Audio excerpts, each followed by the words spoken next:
Mushupulugo, Msumbulugo, Ola Ops, Le Shab, Vatkanan. It's good to be back in the studio.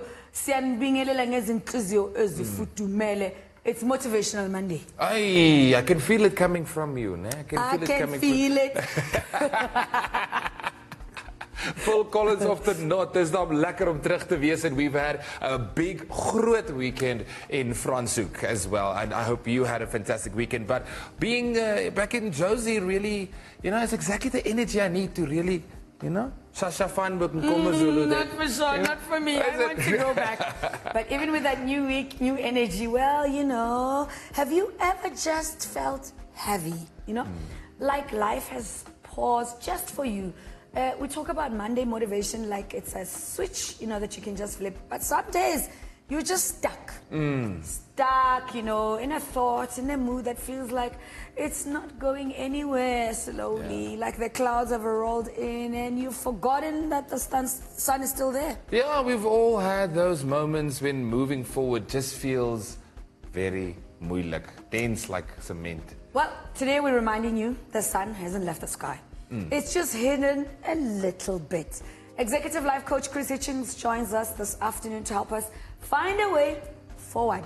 As my grandfather used to say, forward, forward, backwards, never. If you're feeling stuck.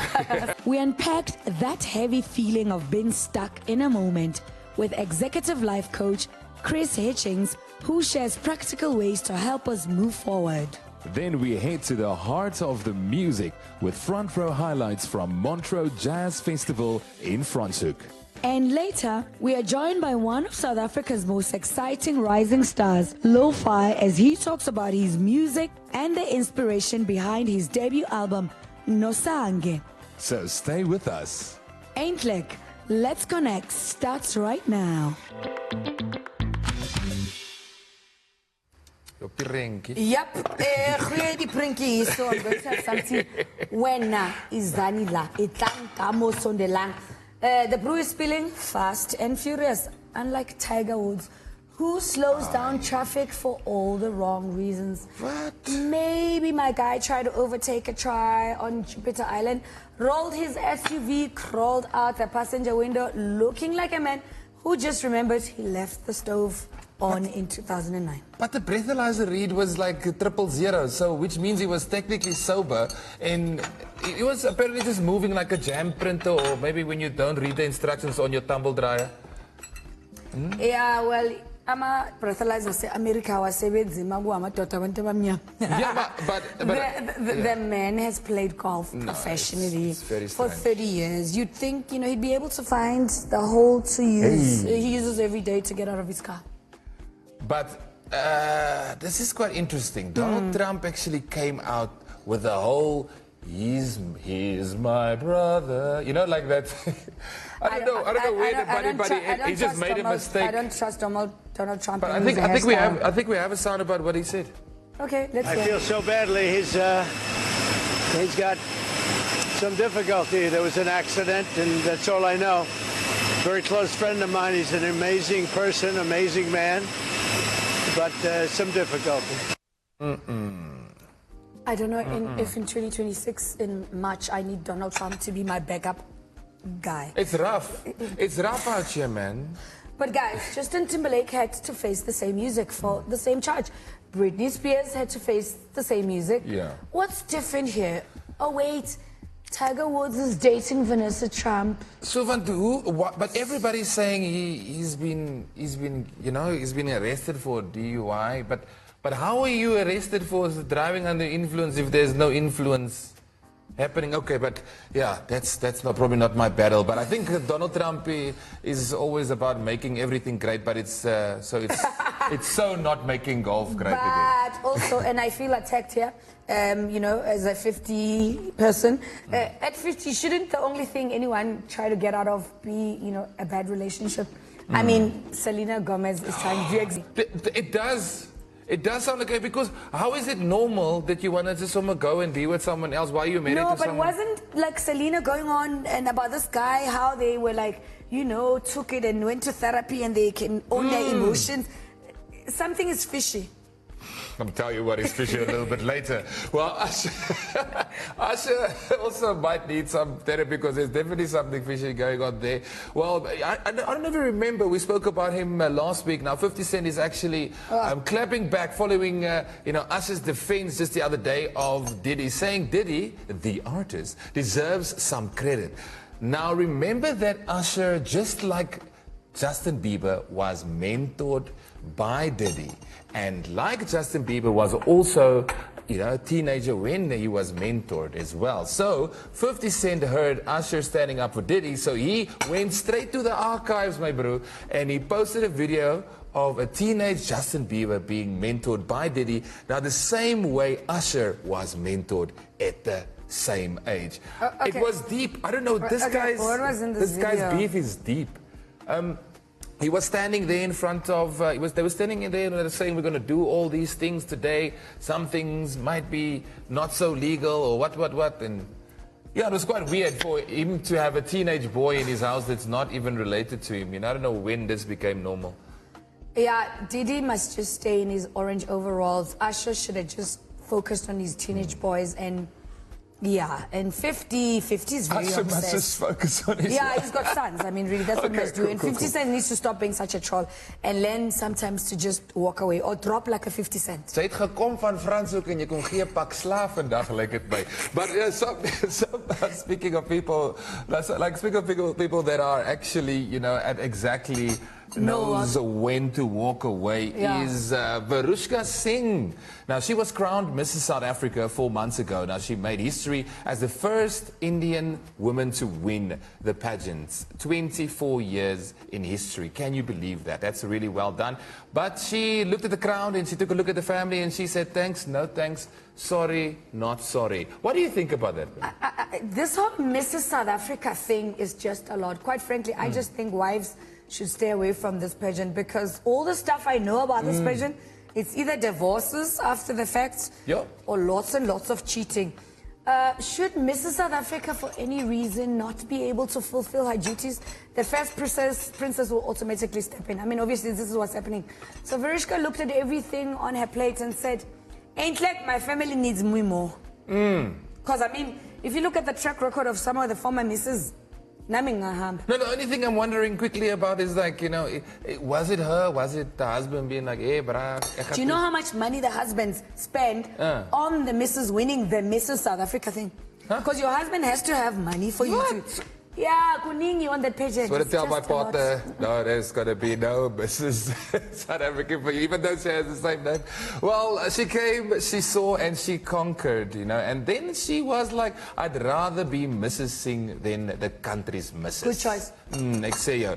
Now, that's a bit of a party pooper, but, the sharks in the Bahamas seem to be having a jaw, Penny. What? No, there's no party pooping there. They have been tested...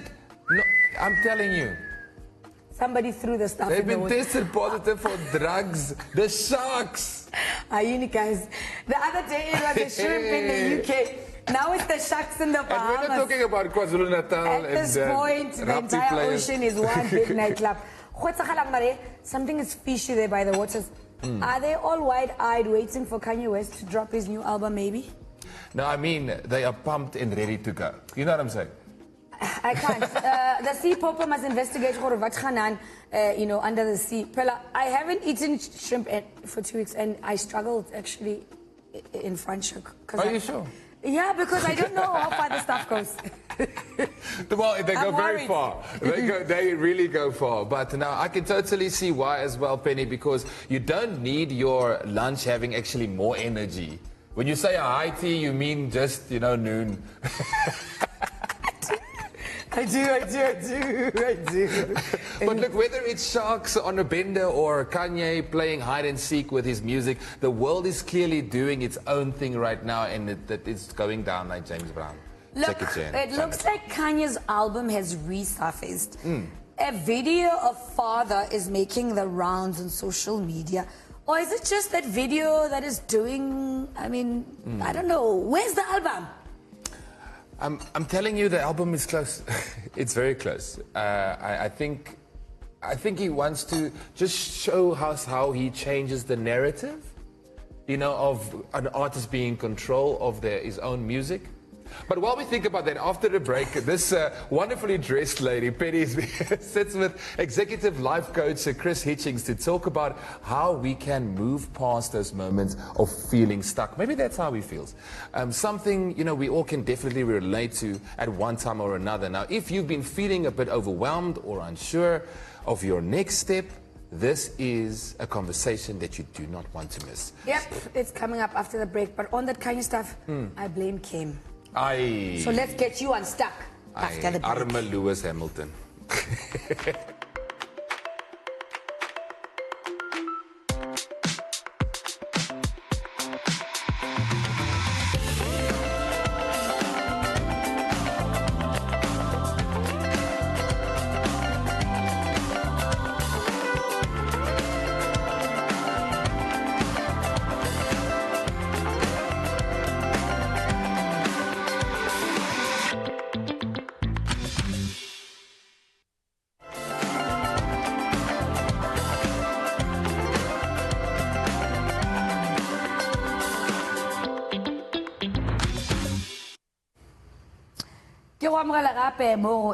Let's connect. We started unpacking the idea of feeling stuck, what it means and how it shows up in our lives.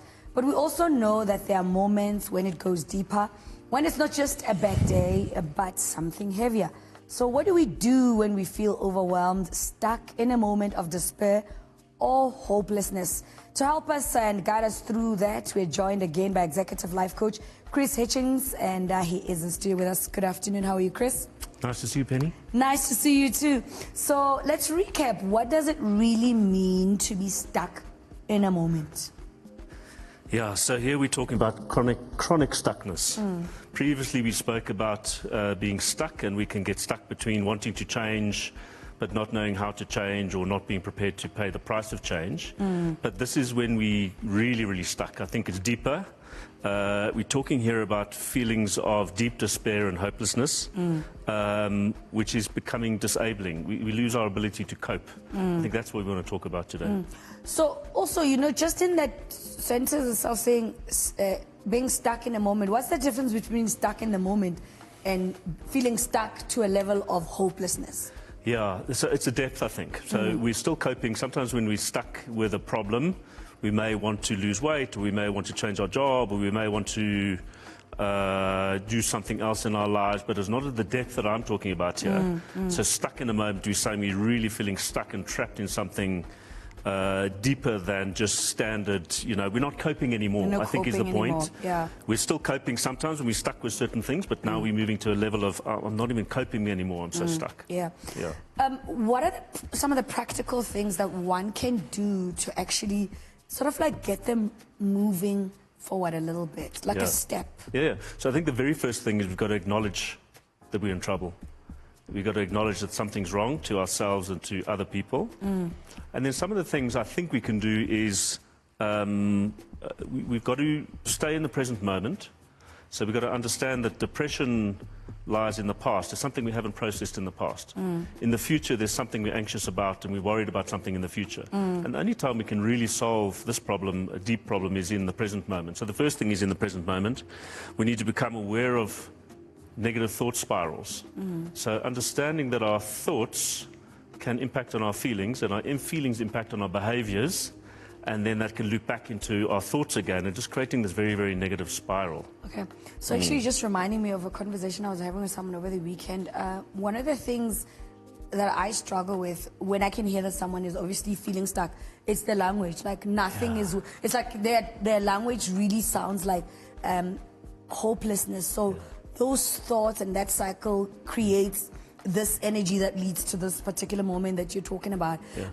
But how does one know that now this is a medical condition versus, you know, maybe I need to just have a conversation with someone, whether they're a professional or not? Yeah, I think unless you've experienced depression, it's very difficult to understand exactly what it's about. Some of the symptoms would be, as I say, the ability to cope becomes impaired. I'm not really coping with my life anymore. My emotions are hypersensitized. Tears are on the surface. So my emotions are very close to the surface. There can be a change in sleep patterns, a change in appetite, mood swings, erratic behavior, as I say, feelings of deep despair and hopelessness. And I think sometimes people stop caring about what Things that they like, yeah, and what happens. Things that were important, so I've stopped caring about things that used to be important to me.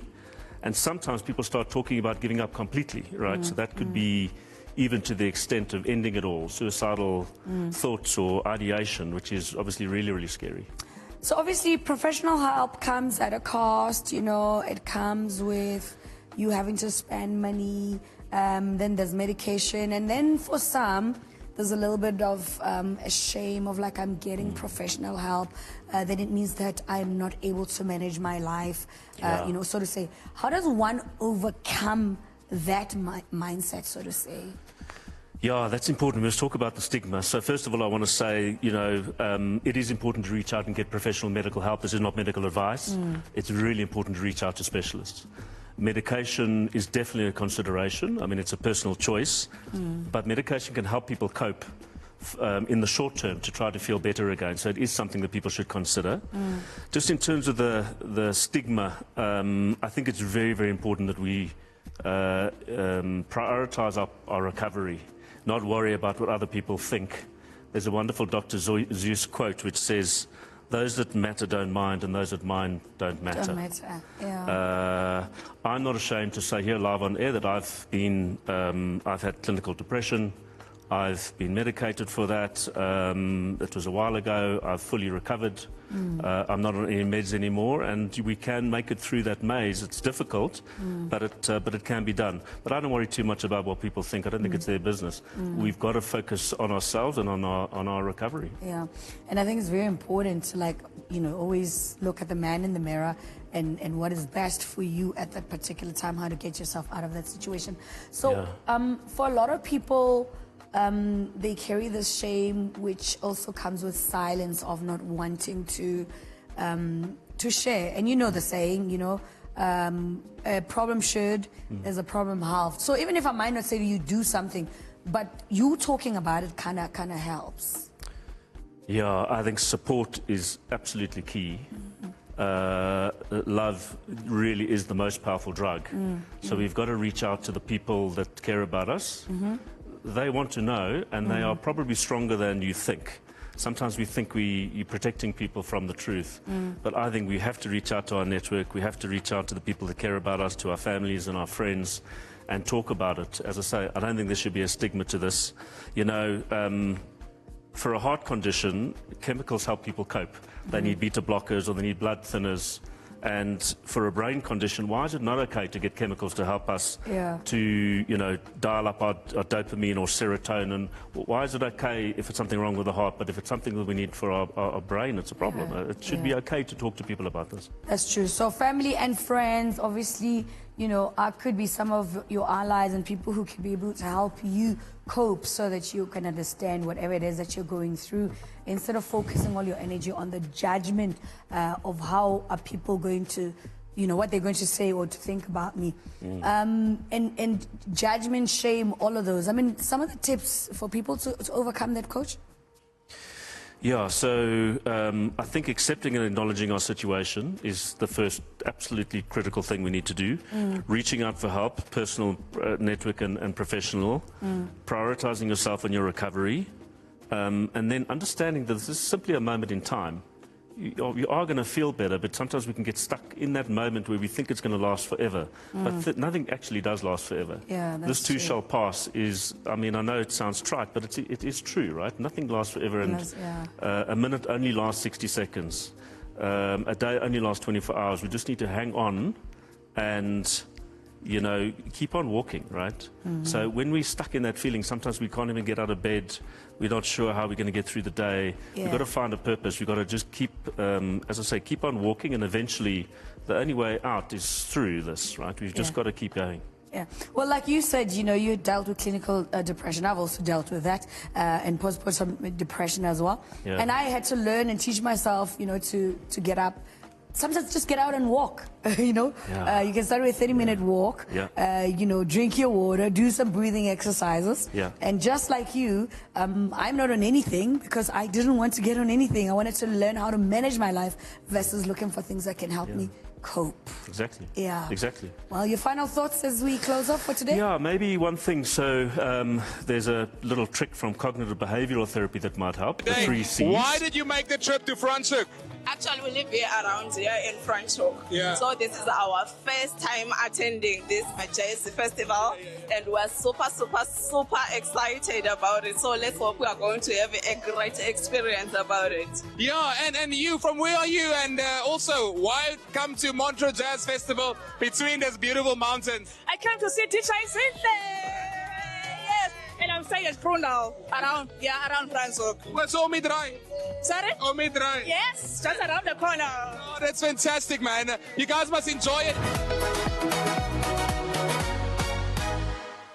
So what is one thing that surprises you or something you think people don't know about the Montreux Jazz Festival? How different all the people are that are performing, because there's been like so many different styles. Yeah. So it's been cool to see like so many different genres within jazz that's like being displayed today. Yeah. But one thing that my co-host also was saying, was saying that what's really lovely, we will see maybe DJ Kent or DJ Sinclair, or we'll hear about electro, we'll hear about hip-hop, pop, house music that's going to be played here. But because a lot of music comes from jazz music. Would you agree? Yeah, definitely. Like all the good music comes from jazz. And also all the good times as well. So if you're not right here at Franschhoek, then where are you really?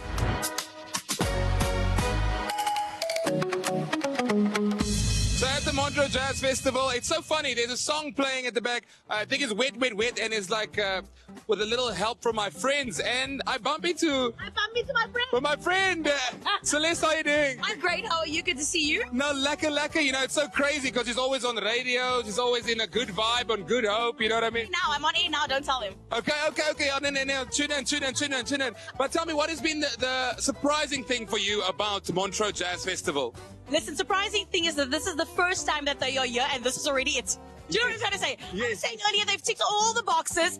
If this is the first one, what are we doing after this? How do we go bigger? So I'm really surprised at how big it is and how they ticked all the boxes. Personally, what are you going to do today? What is your goal for the Montreux Jazz Festival here at Franschhoek? You know, you would think I'm here to see all of the big artists, but I'm not. Yeah. I'm here to see all the undiscovered artists that I don't know that well. Yes. And that is on this big stage alongside the big artists. Yeah. And I'm so excited to find out some hidden gems and to get to know them, you know? Ooh, you're giving me something to do, Soma. The farmer. Lekker day, man.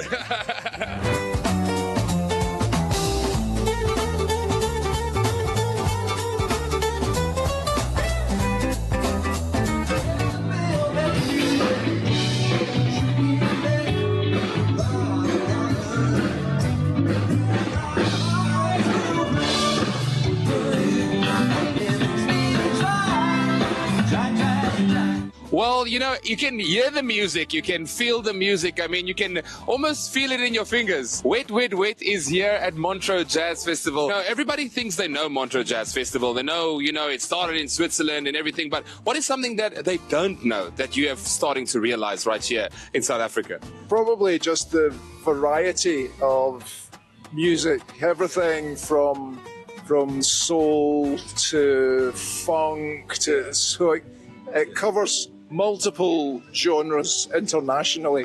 Yes. So it's a great thing. And the first one on the continent, can you believe it?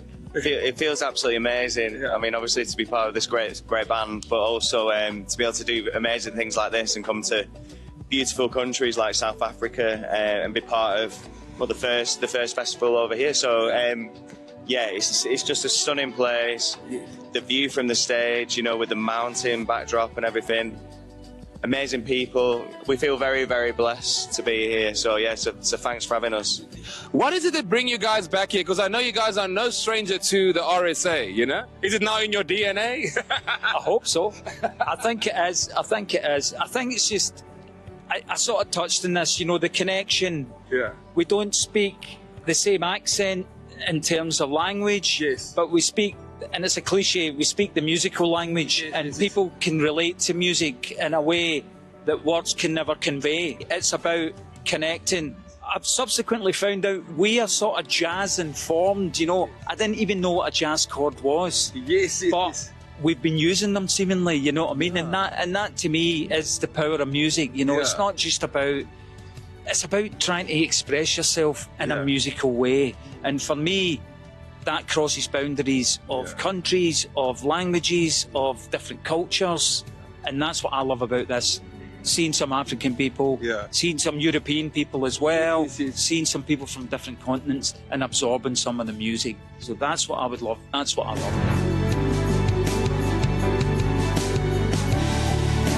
It's absolutely fantastic to go on this amazing journey and finally meet Wet, man en hulle is Annie Brandt. Fanny Baar. Maar maak seker jy is volgende jaar by Montreux Jazz Festival. Ek is van Rieke Lucas vir eintlik Let's Connect and we connected met daai 3 woorde. Wet hier op SABC2. Hi, we are Wet. And you're watching Enclick Let's Connect. Let's connect, yo. On SABC2. Lekker day.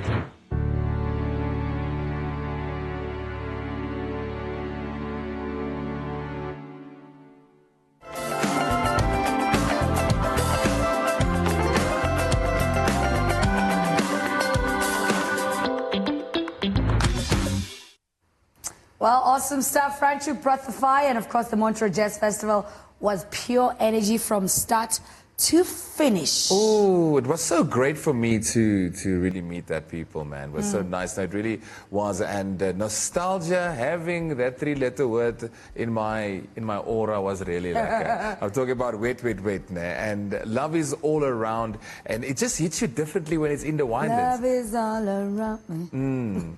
Did you feel it in your fingers and in your toes? I feel it in my fingers. But you didn't bring them to me.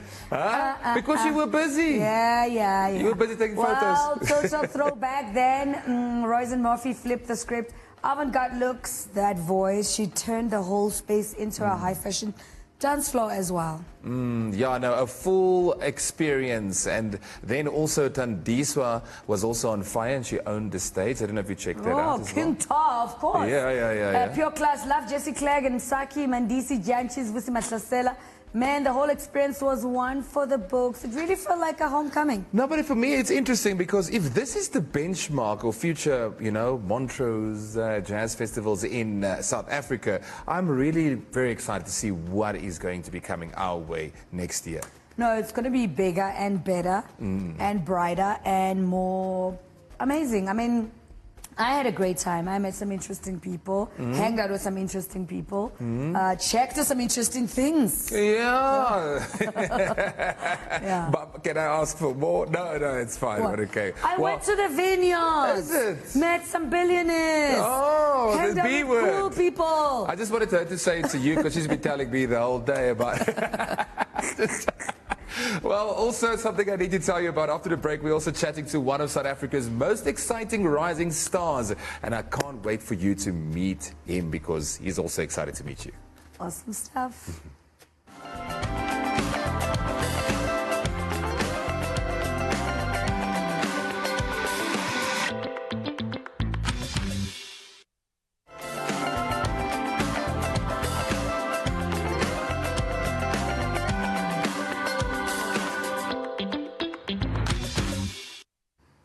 Welcome back to Eintlik Let's Connect. And we just had an absolutely successful, we have the receipts there. You saw the receipts, right? If you didn't, well, then you must make sure you catch it tomorrow morning of the Montreux Jazz Festival. Now, international artists really showed up and they're really inspired, were very inspired by Amapiano sound, creating something new and something amazing as well.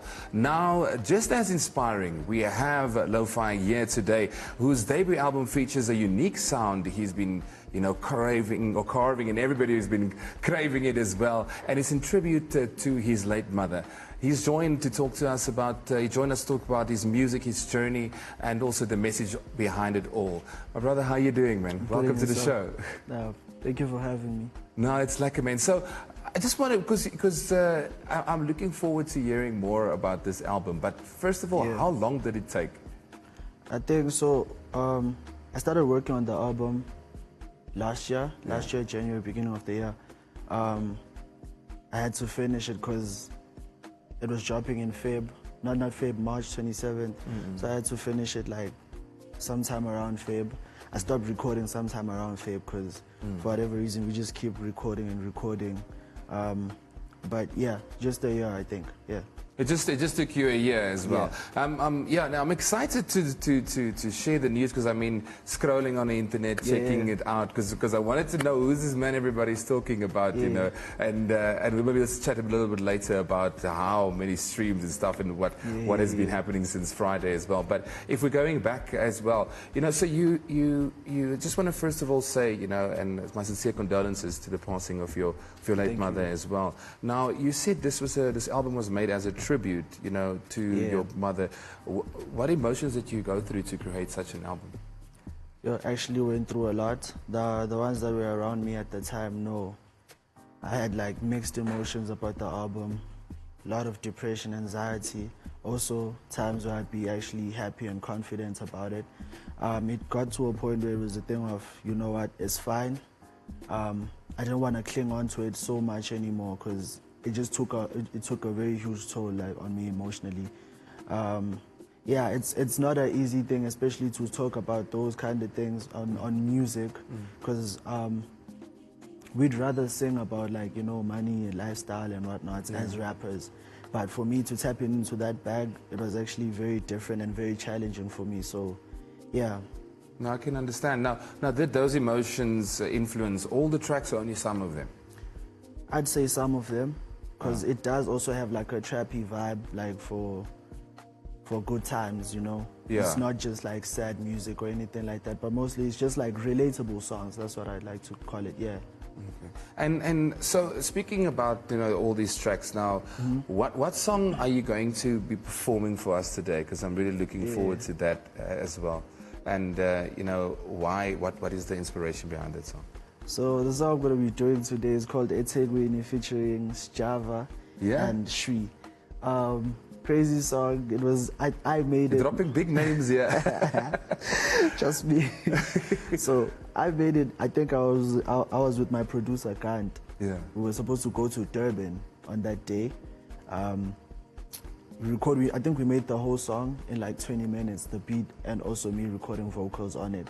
And then after that, I just had my version of it and sent open verses to Sjava and OG Shwi as well. Yeah. No, I hear you dropping the name Sjava, you know, but is it something that, because I went and when I listened to the first song, I went to the second song, and you know, because I'm just seeing a pattern here. Do you prefer doing songs as collaborations, or is it something that, you know, like I have no choice, I have this opportunity to get this music out here, so I must let that guy jump onto my song? I think, you know, if it's more of like, if the universe allows it in a way, you know, because I could send a song to an artist and they may not like return the verse, and then I could just like drop it as is without their verse and whatnot. But if the universe allows it, and then that's fine, then I'll get a feature just like that, and then I'll put it up. But I also put out music as a solo artist as well, yeah. No, I think, you know, like, for me, it's something that I really want to just share. Because you told me that you dropped the album on Friday. And from Friday since now, how many streams did you say? 2.1 million streams. 2.1 million streams. Now, that's fantastic. So, for me, the thing is, what story are you actually hoping to tell with this project? You know, because everybody has a, you know, different type of story that they intend people to get, but now you at least have that opportunity to tell people before they start downloading and also start going to, you know, Spotify trying to get that songs. Just to chase your dreams. Yeah, that's one message I stand for. For everyone that's like younger than me, trying to do the same thing that I'm doing, or maybe they may have like dreams in other career fields. Just go for those dreams. Anything is possible. I'm sure I'm the living proof. I did what I said I would do, and I chased my dream. So mostly that's my message. It's for the dream chasers, yeah. No, I think, you know, if you can just sum up, you know, your album as well, you know, what, or, and the music that you're doing, what type of genre is this? Because, let me be honest, I don't know, you know, I had a chat with Moonchild who told me also that she created her own new genre. Is this a new genre that you're creating? Or is it just inspired by, you know, hip-hop, and I think it's also, I'm a piano as well, or, and then there's also Afro soul as well in it as well, because I hear you sing, you rap, you do all the things there. Yeah, it's inspired by like mostly South African genres actually. From the Afro soul, your Black Diamonds, your Sjavas, even Maskandi music as well. There's a lot of influence in it. You hear it in my music. SA hip hop also in general. I'm influenced by a lot your Nasty C's, your 80s. Yeah, they all played a part in what you would hear in my music. So I feel like it's like a compilation of all of those sounds. Yes. No, that's really, really exciting, because you're also going to be a part of it, and I'm just looking forward to seeing your journey more. I must say, well, Lo-Fi, I was telling you, thank you for sharing with us about how that is, because it's very brave of you to tell us, you know, how that was created. And Nosange is the album's name, and will definitely feature on my playlist and also our playlist right here on 8 Let's Connect. Well, after the break, well, he's also going to be performing his chart-topping single, is Ethekwini, ne? Ethekwini, right here on SABC2. So, gaan nergens, en sy nie uitmis op enigiets nie. Where the stories are real, the conversations are lively, and the vibes are proudly South African. From inspiring entrepreneurs and game-changing creatives to trending topics, lifestyle, music, and everything in between. Zonke wonke. Kamu, kimo Afrika Borwa it angona ikopan. It's fresh, it's vibrant, it's proudly us, Sauda. So whether you're looking for inspiration, great conversations, Adi fairly, just a feel-good moment to end your day, we've got you covered. So they gave you a jacket? Yeah, people, yeah. Hey, Mara, when you are super you went all the way to Franschhoek and you forgot your jacket. I thought everybody was telling me, no, Cape Town is so hot and it is warm, but it's, when I got there, it was not so hot. It was hot in the day a little bit. You must pack for all seasons. Okay, because this was our first outside broadcast. Yeah. Next thing we're going to Paris and you forget your shoes. Please don't do that, okay? But anyway, you better pack properly next time, because we are going Pakistan. Okay, well, I mean, we're going to take Winnie for the performance. Oh, that's very good. That's very good.